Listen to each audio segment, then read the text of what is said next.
คืนลงต่ำดำมืดมัวใจเต้นรัว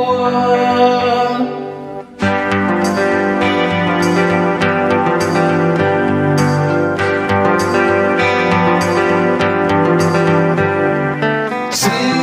ยงฟ้าดังลั่นจน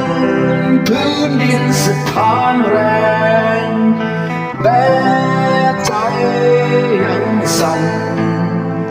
มันสำแดง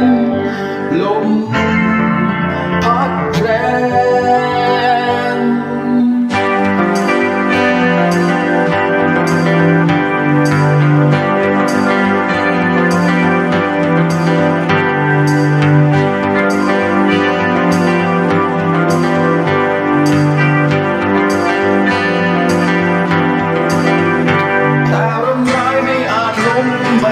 ริมทา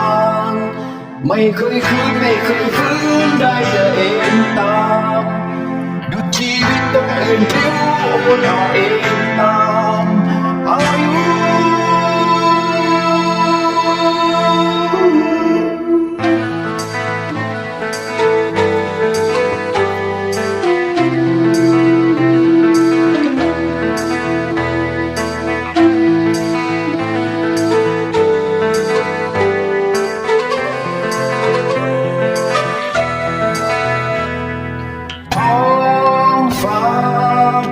สว่า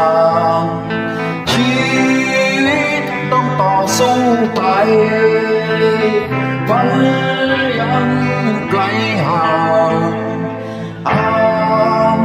เท่าใดอยู่สู้ไป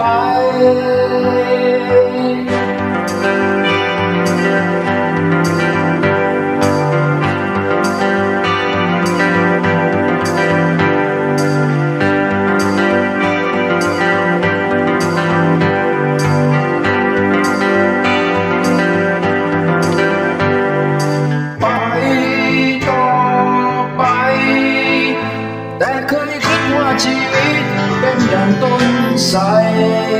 ไม่เคยโค้งไม่เคยโน้มกับสิ่งใด